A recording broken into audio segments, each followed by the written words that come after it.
Philippe Richard Bertrand est avec nous.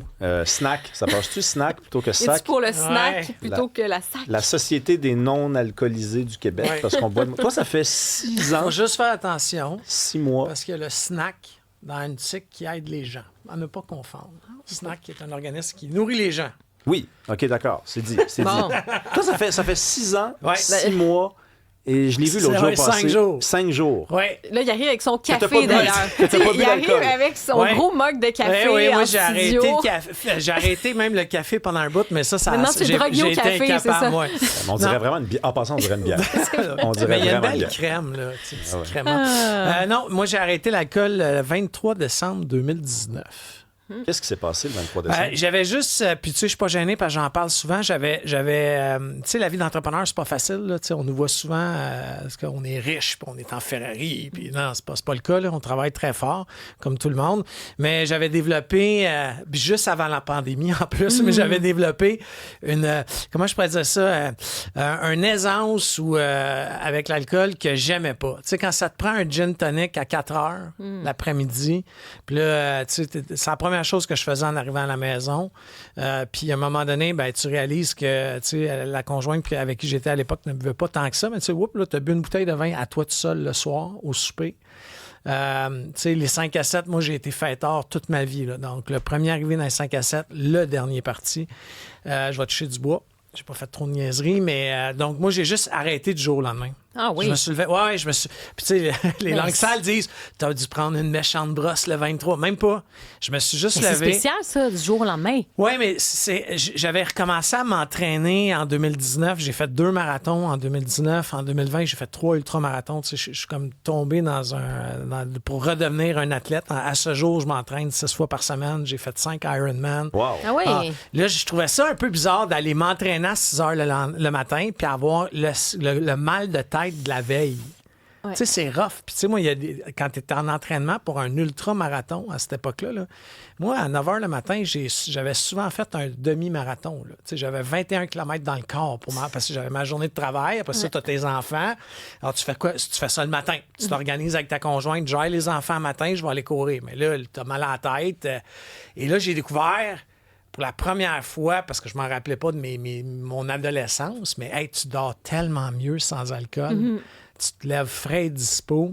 Les gens pensent que ça a un effet. Là, je ne veux pas donner des conseils, je ne suis pas médecin, là, mais les gens pensent que ça va te faire du bien parce que tu es stressé et tu es angoissé. Non, c'est un downer important. Là, C'est un dépresseur, en fait. C'est ça, je te C'est dis. à la base, c'est ça. Mais trouves-tu qu'on va mieux collectivement depuis qu'on boit moins? Parce que regarde, là, les profits... Non, mais c'est une vraie question. Il y a un peu la réponse dedans. Là. Sauf que ça fait 3 ans d'affilée que les profits sont en baisse à la SAQ. Les jeunes boivent de moins en moins. Il y a des reportages sur le sujet. Ils se réunissent sur des terrasses le vendredi soir et ils ne boivent pas d'alcool. Les mocktails sont rendus 16$. Ouais. Ben, ils sont aussi chers. Mais est-ce que tu trouves qu'on va mieux au Québec collectivement? Est-ce qu'on est moins déprimé? Est-ce que non, parce que, tu sais, on boit moins. Il y a une augmentation, pour votre information, de 30% des ventes du non-alcoolisé. Oui, bien c'est ça. Il y a ça aussi. C'est un nouveau marché. C'est un nouveau marché extrêmement lucratif. Moi, je viens de découvrir des vins, en plus, extraordinaires faits au Canada, là, sans alcool.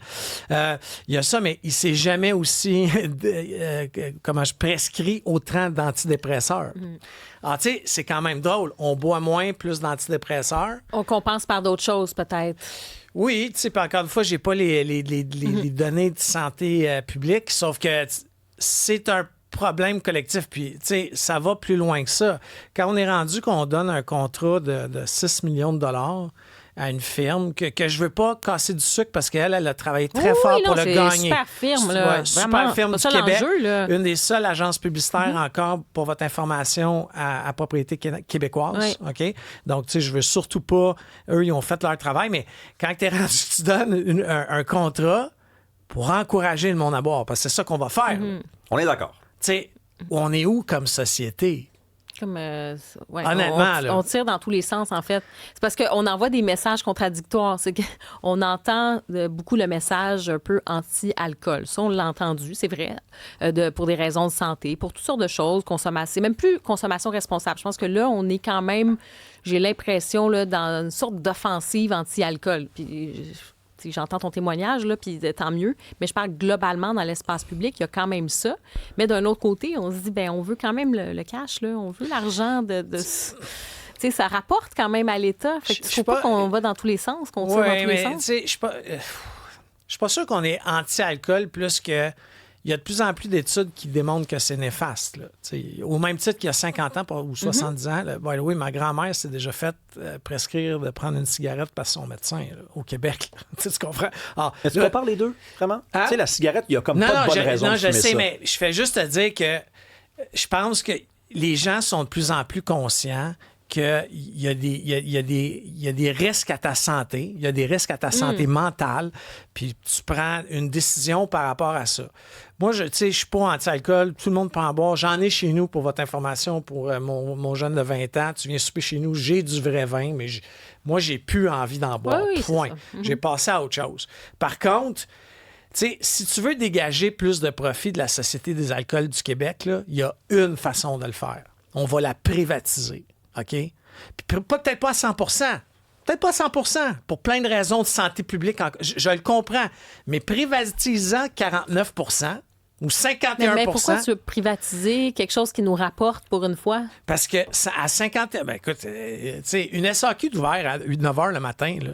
On a-tu vraiment besoin d'aller acheter son scotch à 9 h le matin? Ça dépend de la soirée. Ça dépend. Moi, des fois, une semaine. Non, mais je veux dire, tu peux réaménager à ce moment-là. Tu peux revoir les horaires. Non, on ne fera pas ça. C'est une société d'État.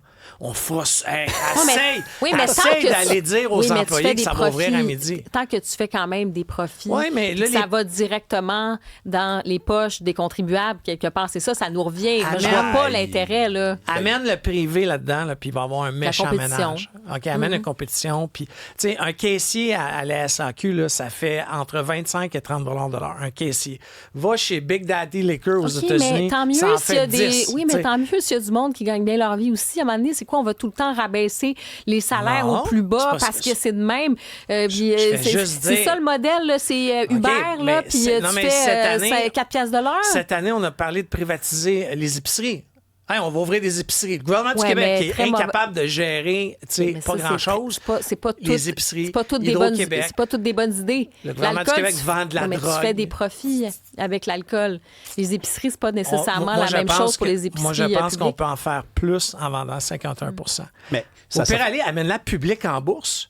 Moi, là, tu me dis, Philippe Bertrand, comme contribuable, achète des actions de la SAQ, d'Hydro-Québec, de la SQDC. Tu sais, malgré que je sois pas pour ça, pour ma poche, hey, je vais acheter des actions. Mais mets une gouvernance différente. Privatise la Société d'automobile du Québec, la SAQ, comme ils ont fait dans d'autres provinces canadiennes. Il n'y a pas un projet à 1,5 milliard qui dérape, là, puis tout le monde s'est engraissé à la poche, puis il n'y a personne qui se rappelle de qui ont décidé quoi, puis approuvé 800 000 heures de travaux supplémentaires, puis ils s'en rappellent pas. Là. Honnêtement, là, moi, là, je fais affaire avec le gouvernement. Là. J'ai des redditions de compte pour 5 000 $. Il y a quelqu'un dans ma... à un moment donné, en tout cas, mais ça coûterait moins cher. Ça coûterait moins. Attends, on n'a même pas encore parlé de ça. Je veux dire, comme client, ça me coûterait moins cher s'il y avait. Non, mais c'est payer ma bouteille de vin ordinaire à 24 $, alors que je pourrais peut-être l'avoir à 17 parce qu'ils sont plus nombreux à me la vendre. Moi, je dis pas non à ça tout de suite. Là. Je me pose au moins la question. Mais au Québec, on a peur de se poser ces questions-là pour la simple raison qu'on est une province socialiste qui tente de jouer la game du capitaliste. Le gouvernement du Québec, là, à l'écouter, et tous les gouvernements, là, ils embaucheraient du monde, là, ils créeraient des sociétés d'État, là, la Santé Québec, puis on va nationaliser l'affaire. C'est, si tu veux, je vous entendais en début d'émission parler par rapport à l'itinérance et les problèmes des campements. Là. Hey, tu veux régler le problème de l'itinérance? Moi, j'ai une solution, là. À la place de donner des subventions à droite pas à gauche là, pour créer un paquet d'affaires, là, moi, j'ai recensé, là, j'ai cohabité pendant quelques 2 ans sur le plateau Montréal. Okay, le plateau Montréal, il y a un paquet de garages en arrière des duplex là, qui servent à rien. Puis les fois que j'ai vu un garage ouvert, c'est pas... T'as mis un petit X sur ton calendrier. Tu te dis, écoute, là, c'est pas de l'aménagement, là, dans le sens où c'est du débarras. Donne une subvention au propriétaire pour qu'il vende son garage puis qu'il en fasse un duplex. Hey, honnêtement, là, il doit avoir sur le plateau, là, je ne les ai pas comptés, mais facilement 200 garages qui servent absolument à rien. Les autos sont même pas dedans l'hiver. Fait que ton point, c'est que nous, au Québec, on est socialiste, fait qu'on dit non à ça. Ben, tu sais, on dit non à ça. Pourquoi? On préfère le bien commun. On va ramener tout le monde sur le plancher des vaches. On va ramener ça la garantie. Les artistes, on va tout leur payer. Puis, tu sais, tout le monde va être OK, mais correct. c'est pas ça, là. Ben, c'est ça qu'on fait. Mais d'ailleurs, c'est bon, ça, tu nous fais la transition. Tu voulais parler de ces fameux 25 000 logements vides à Montréal. Ça pourrait être une solution, justement, d'aller peut-être mais chercher ça, c'est une autre affaire. Tu sais, des Ouais. fois, je peux être difficile aussi par rapport à des gens qui ont peut-être plus d'argent. Tu ne devrais pas avoir un logement libre plus de 12 mois. Là, je suis prête à... Hey, donne-y une taxe. Parce que cette personne-là... Et moi, j'en connais, là, puis tu sais, j'ai plein d'amis qui m'écoutent qui m'aimeront pas. Là, La qui vont me taxer. spéculation, là. C'est pas nécessairement la spéculation. Ils disent, j'ai pas le prix que je veux, mais j'ai essayé une hausse. J'ai les fonds pour attendre. Je vais pas le louer pendant un an. Puis à un moment donné, là, je connais pas assez la loi, là, mais comme il n'a pas été loué pendant un an, tu as le droit de remettre le prix que tu veux. Alors, il y a une hausse spéculative des loyers comme ça, OK? Puis tu comprends que si tu peux te permettre de payer une hypothèque sur un loyer vide, là, à quelque part, tu as des sous. Au même titre que prenez tous les... Hey, je sais pas si vous êtes promené à Montréal, là, mais tu sais, il y a un nombre incroyable de bâtisses délabrées. Là, placardées. Transfère ça. Donne une subvention à ce propriétaire-là pour qu'il fasse 2 logements, 4 logements. Là, c'est de la bonne utilisation de l'argent. Parce que, tu rénoves quelque chose qui est délabré. Indirectement, tu peux augmenter les taxes sur cet immeuble-là, là, sur cette bâtisse-là. Puis tu crées, en plus, 2 logements. Puis comme tu as donné une subvention, force-la en logement social. Hey, tu veux qu'on te le finance, tes rénovations? Pas de problème, tu signes ici. Tu sais, un contrat, 15 ans. Tu n'as pas le droit, tu sais, avec des barèmes. Faut que tu rembourses, par contre? Ou Oui, comme une hypothèque. Au moins, c'est pas un cadeau, là. Une subvention, la plupart du temps, il faut que tu aies créé un actif. Alors, tu sais, c'est une hypothèque subventionnée. Appelons ça comme ça. Là, tu vas nettoyer la ville. Tu vas créer des logements sociaux. Ceux qui font de la spéculation, comme ils ont une petite taxe, là, ils vont vouloir le louer. Puis, tu sais, regarde ce qui s'est passé à Toronto. Là. Toronto, il y a une drop de 35 du pied carré en ce moment. 35 sur l'année 35%? Du pied carré. Ah oui. Oui, pourquoi? Ils ont, dans la bulle de la pandémie, oui. les logements, il y en a plein qui ont spéculé. Puis là, ils se sont pognés avec des logements vides. Puis là, ils les louent 35 de moins. Et parle-moi de ça, d'ailleurs, parce qu'on va tout à l'heure poser la question à Québec solidaire qui propose d'imposer 100 du gain en capital aux propriétaires d'immeubles Richard, de logement. Je pense que la réponse est déjà donnée, là. Il est découragé. OK, là... Une petite gorgée de bière, café, oui, y là. a-tu un petit peu d'eau, quelque chose, là? Un petit À chaque fois qu'ils café? font une sortie, cette partie-là, là, à chaque fois, là, j'ai envie de recommencer à boire. Bon. À chaque fois. OK, C'est quoi le député Grand? C'est Grandmont, son nom? Prends une gorgée de Étienne café, Grandmont. là, Hey, Grandmont, j'ai on peur, va là. taxer les riches. On va taxer le monde. On va taxer...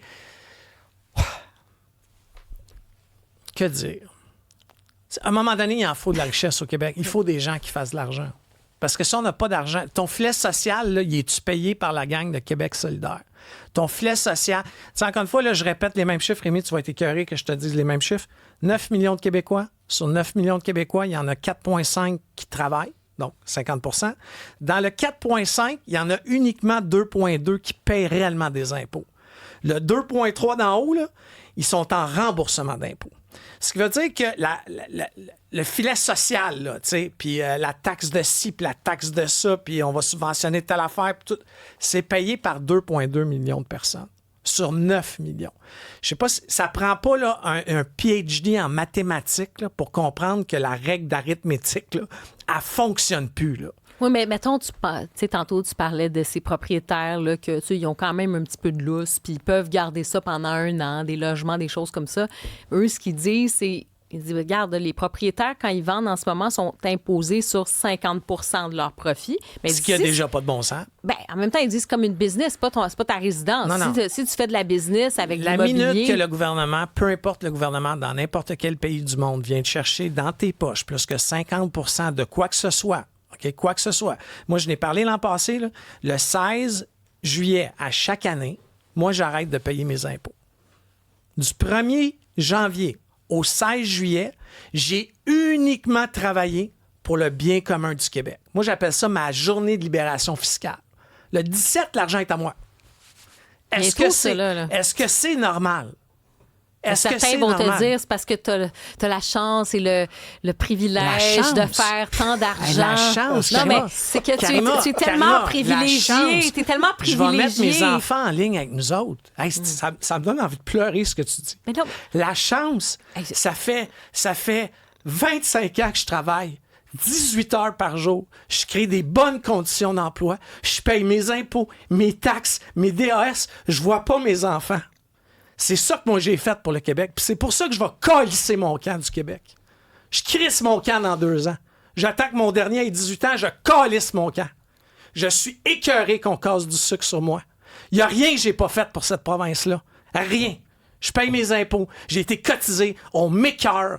C'est compliqué de faire d'affaires ici. Je suis tanné, à bout. Alors, quand j'entends Québec solidaire, là, hey, ils se sont votés 30 % d'augmentation de salaire.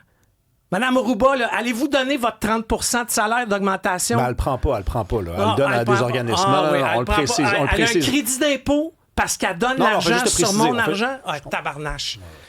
Honnêtement, là, je te le dis, là, excusez, là, je Non, voulais non, pas mais c'est m'énerver. correct, non, mais c'est correct. Non, mais- Je suis juste tanné parce que j'ai cru longtemps qu'on allait... Hey, honnêtement, j'ai été fédéraliste toute ma vie, là. Puis depuis 3 ans, je me disais, hey, écoute, on est peut-être rendu à l'essayer. Peut-être rendu, tu sais. Sauf que je regarde ce qui se passe.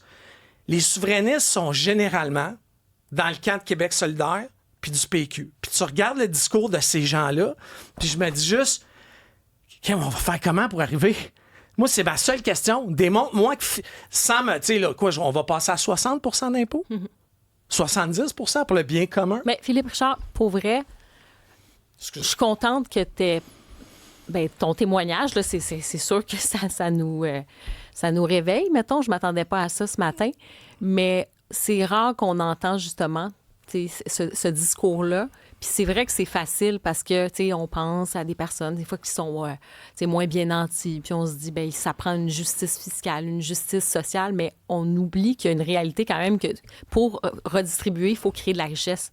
Tu sais, il y a cet Puis élément-là. Puis malheureusement, ça, tu le le rappelles. Québec, en Amérique du Nord, est la place où il ne faut pas créer d'entreprise si tu veux créer de la richesse. Merci, mon vieux. Tu vas être avec nous pour le reste de l'été, j'espère, Yes. au moins. Parfait. OK. Je vais essayer de te Mais non, convaincre de mais rester. Je vais essayer de te Pars convaincre pas, de là. rester. OK. J'adore. Ben non. Merci. Pas quand même, là. On a besoin de toi. Le Québec a besoin de toi, là. Ben non. C'est Mais bon. dans 2 ans. Merci, Philippe Richard.